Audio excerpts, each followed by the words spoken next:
Currently, this regime is failing because of poor advice. Because of poor advice. And I want to give them a free advice. You know, when we came to government, we found a government that was bankrupt. Kibaki himself was sick, but he could give us advice on what to do in his sickbed. But we were there, implemented what we agreed on as our policies. Like, for example, we had promised the people that we are going to implement a free primary education from day one. When we entered, we found a bankrupt economy. But Kibaki told us, because we had promised this to the people, we must implement it. We must implement it. He was in this sickbed when he was talking to me. And I went and told our people, we must implement free primary education this first term. It was January. And we started implementing free primary education from the first year that we went into government, because it was a promise. And immediately the enrollment shot up. The facilities were overwhelmed. There were no classrooms.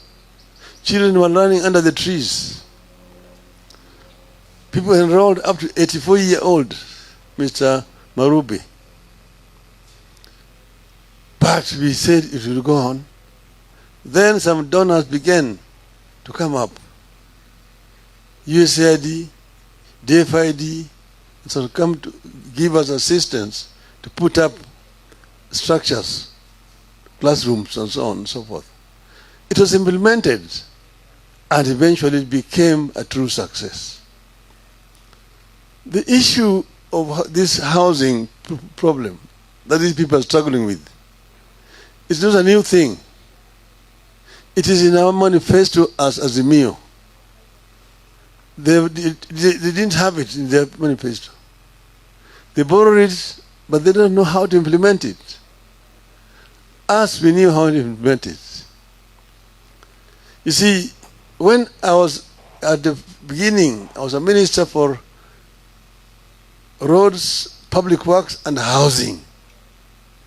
Housing was in my docket. Roads was in my docket. Public works, all the public buildings were in my docket. First, I traveled all across the country. I went to all the districts at that time. The first 3 months. I was looking at the status of roads. I was looking at the status of public works and housing generally.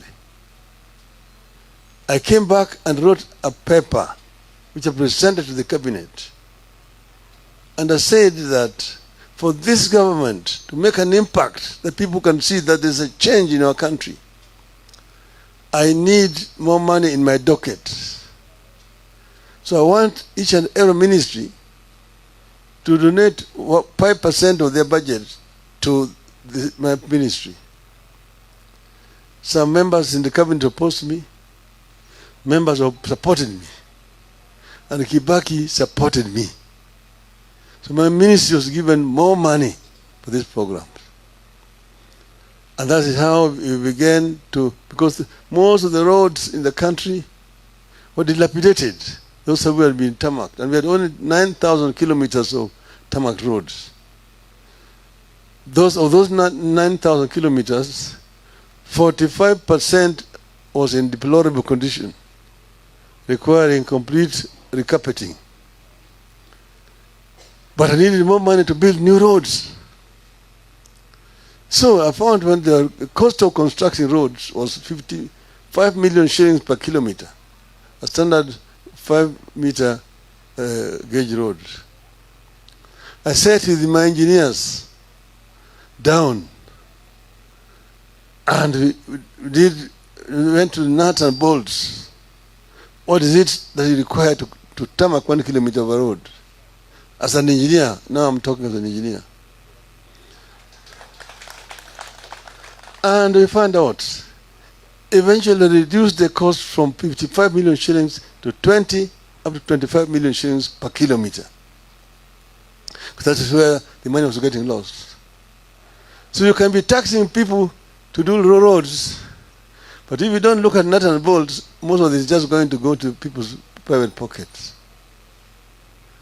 So we were able now, and we also widened the gauge, 6 meters instead of 5 meters, plus soldiers for cyclists and pedestrians.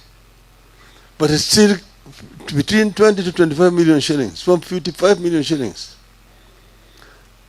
Then, in the issue of public works, there are so many public works which have been abandoned over the country. Provincial headquarters, district headquarters, hospitals, colleges, schools, and so on, which are built and left just hanging there. Went around. And I said, before we start new projects, we complete all these white elephant projects and put the money. And we completed all of them. All those which were, you see, you saw the Nyayo, how do you call it? Nyayo, the one on Thika Road. Nyayo, what? It was for vehicles up there.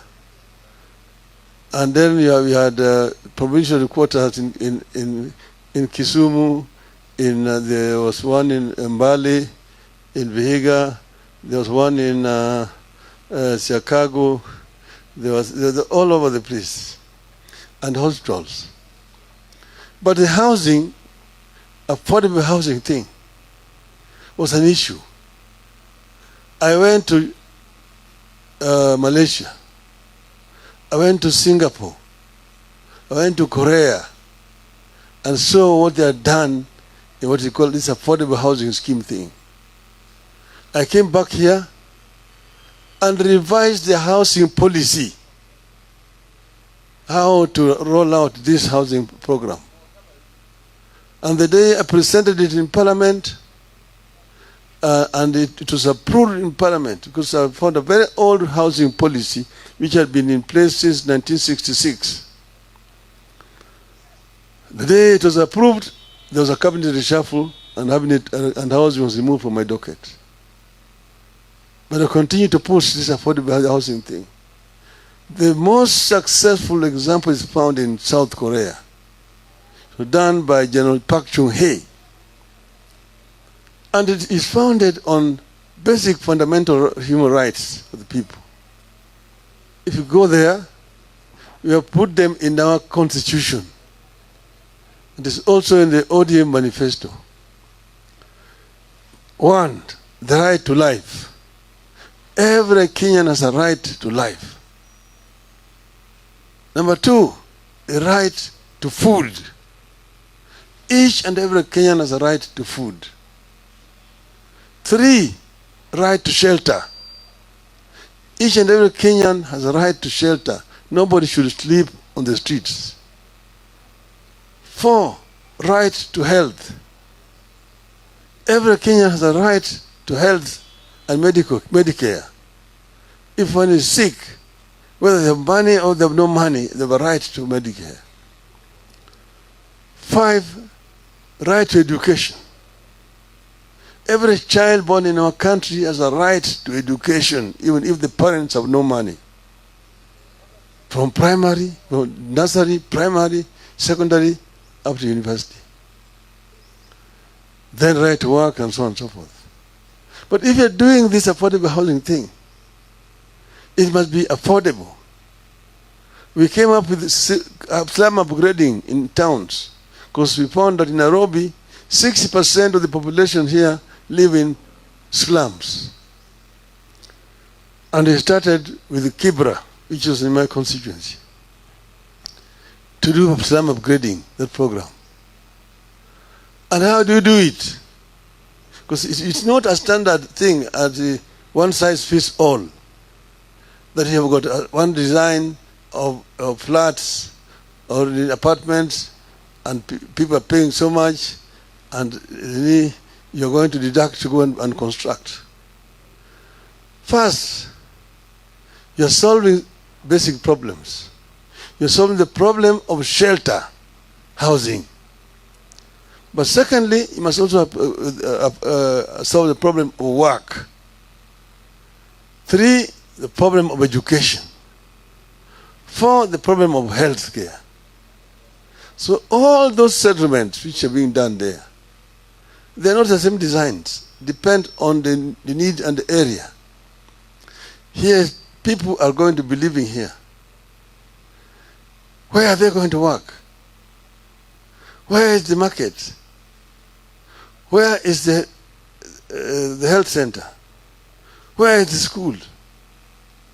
So it becomes one community. One community. So these people have a place where they're going to work. Like in Kibera, the program we came up with, it has not been implemented. We're going to put up apartments. But we're also going to put up shops where people will work and create wealth. Then there's going to be a market where they will take their wares. There's going to be a health center. There's going to be a school for the children. That's what you call integrated development. And people apply, those who want houses. Some of them are made to pay a deposit. The government made provision in the budget for rolling out this program countrywide. So there are definitely beneficiaries who are going to benefit, who will not lack beneficiaries who will come voluntarily to agree 10% I will pay, 15% I will pay. But not that each and every person must pay, whether you're going to benefit from this program or not. You must pay. Even if you have a house already, you don't need a house. You must pay. Upende, usipende. Hiyo lugha ya upende usipende tulizika na katiba mkongwe. Hatutaki kusikia tena. Hatutaki tena kusikia mambo ya upende usipende. Hiyo ilienda na nyayo. Kwa hivyo sisi wa Kenya, kama mnataka tufanye hii maneno, watu waketi chini. Let us have a proper dialogue, a national dialogue of how this program is going to be rolled, so people own it properly. Let people understand what you want to do. Then it will be owned. When we were making transformation with Kibaki, we convened a conference at Bomas of Kenya. 1 week, we called the Kenya We Want. The Kenya We Want. And people dialogued and agreed what needed to be done in our country. But then we also set up a think tank, which is called NESC, National Economic and Social Council, which was a think tank where people, experts from Malaysia, from Singapore, from Korea, from Britain, and we had also experts from within the country here. NESC was meeting once every 3 months to come up with ideas. It's through NESC that we came up with the Vision 2030. It's through NESC that we came up with the idea of SGR, LabSet, this Konza city, ICT city in Konza, tourist centers, economic processing zones. Those were thought out clearly, things which were clearly thought out, how they are going to be rolled out in the country. Think tank, NESC was meeting every 3 months, co-chaired by Kibaki and myself. Most of the time, Kibaki will chair the first meeting, but I will chair all the other meetings. I chaired the last NESC meeting in February 2013. It has not been held up to today. So this is running around without any think tank, no thinking, just tutafanya hii, tutafanya hii, tumeandika katika manifesto yetu, but nobody is thinking. This regime is moving like a blind person in the highway. It is very unfortunate indeed.